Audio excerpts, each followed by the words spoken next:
I first encountered Larry David, this is true, at the Improv Comedy Club in New York City in the mid-1980s. The man was introduced as a comic. He lurched out onto the stage, sweating and profoundly uncomfortable, launched into some diatribe about the improper use of the tu form over the usted form in the Spanish language. And after, I kid you not, a minute and a half of incomprehensible banter about et tu, brute, inappropriate, he accused the audience of being ignorant euphemisms of the female anatomy, threw down his microphone, and stormed from the stage.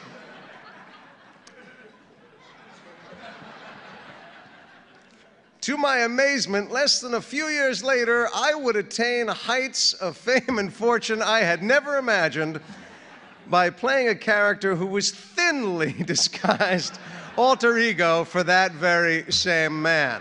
And I thank God for that blessing every day.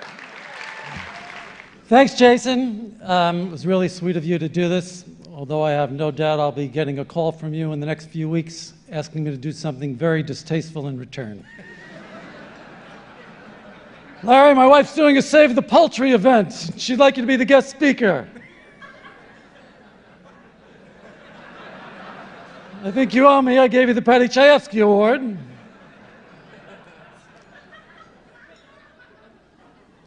I also want to thank my pal, the brilliant Larry Charles, for doing the thankless task of making that video.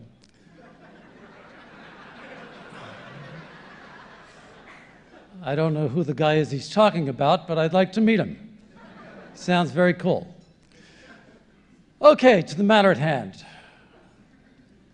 First off, I'd just like to say to Paddy Chayefsky, I'm really, really sorry.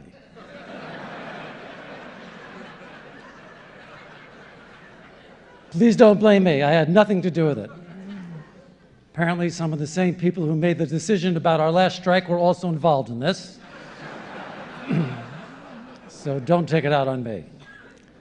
And if it's any consolation, I won't put the award in a place where anybody can see it. I'm thinking basement.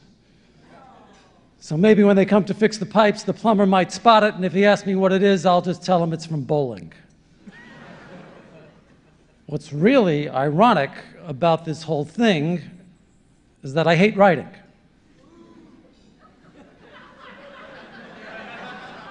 Nothing puts me to sleep faster than picking up a pen.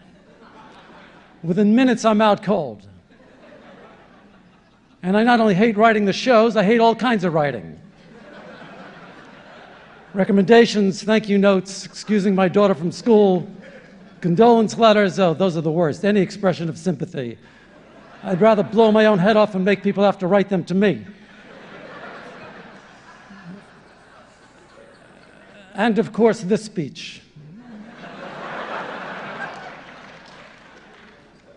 As soon as I found out about the award, I immediately called the Guild and asked them what the shortest speech on record was for anyone who's ever been given this. It's ruined my life for the last 2 months.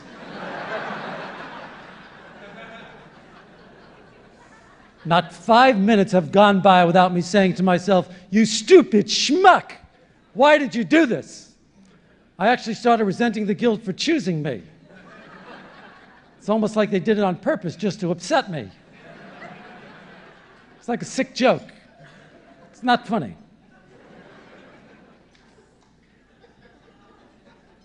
I'm only sorry my mother's not alive to be here tonight.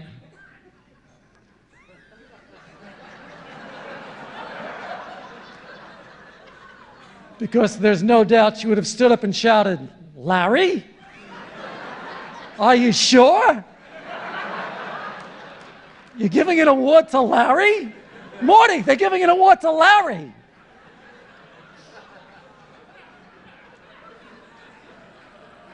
Her great dream for me was to become a mailman.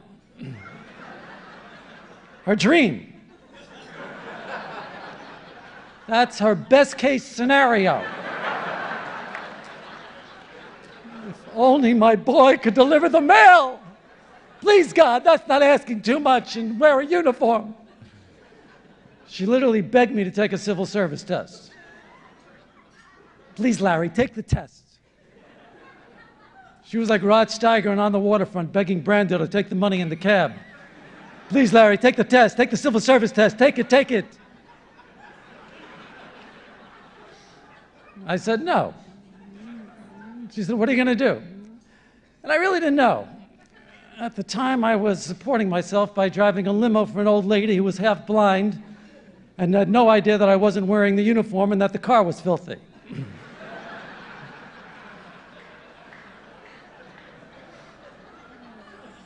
I did that for a year, and then one night I went to the Improv, saw a bunch of comedians, and I thought, Jesus, these people seem just like me.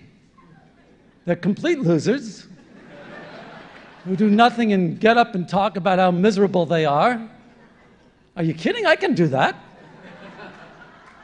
And it had the bonus of sounding like a cool thing to say to impress women when they asked what I did. Although I soon discovered that was not the case at all.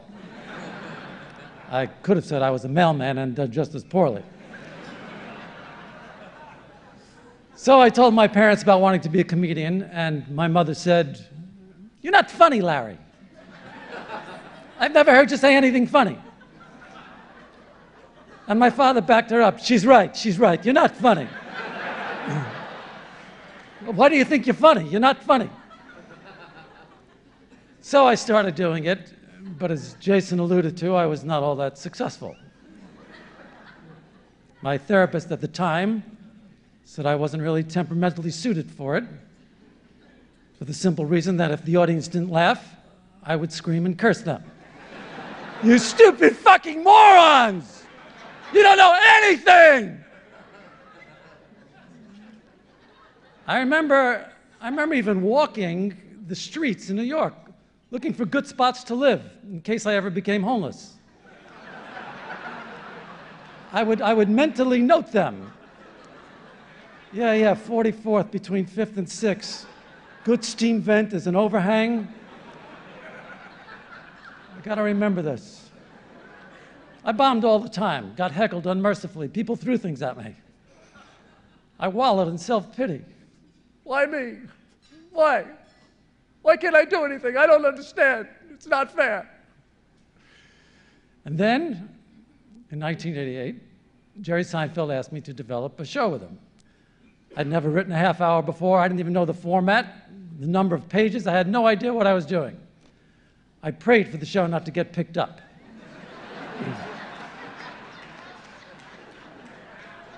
Doing one was hard enough. How could I possibly do 22? It was impossible.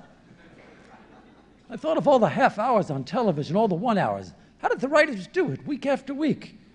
Even the bad shows I was admiring, just for the fact that they got done. When it got picked up, I cried. I thought, are they insane?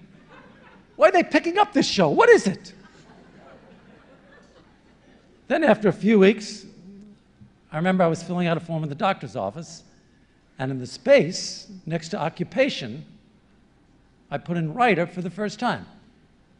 Psh, that made me feel really smart. Thought, Jesus, I'm a writer. Holy shit. This is very cool.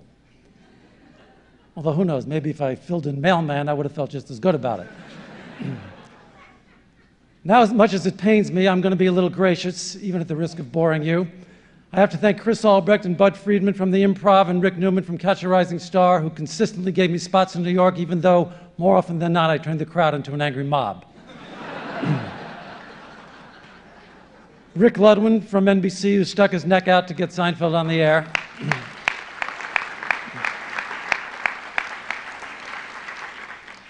Of course, Jerry Seinfeld, without whom I'd probably be sitting on that steam vent on 44th Street, screaming obscenities at passersby. Everything I wrote, he improved. I could also say the same for Alec Berg, Jeff Schaffer, and Dave Mandel, who've done such great work on Curb these last few years and are the main reason I continue to do it. The remarkable Seinfeld cast, it's unbelievable. When I did these things in real life, I was scorned, mocked, and shunned.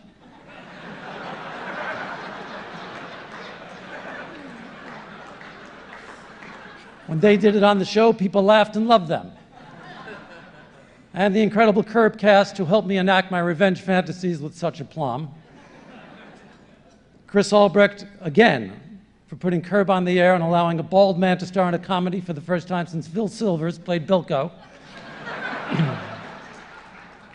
Of course, he is bald, so maybe it wasn't such a big deal. And the current HBO team of Richard Plepler, Mike Lombardo, and Sue Nagel, who give me whatever I want. I only hope I don't spoil my children the way HBO has spoiled me. And finally, the Writers Guild for this award. But you know, there's a disturbing element surrounding this. I've noticed that whenever something good happens to me, it's usually followed by something terrible. And this thing has got disaster and doom written all over it. I mean, it's a great honor, but it's not worth getting hit by a bus.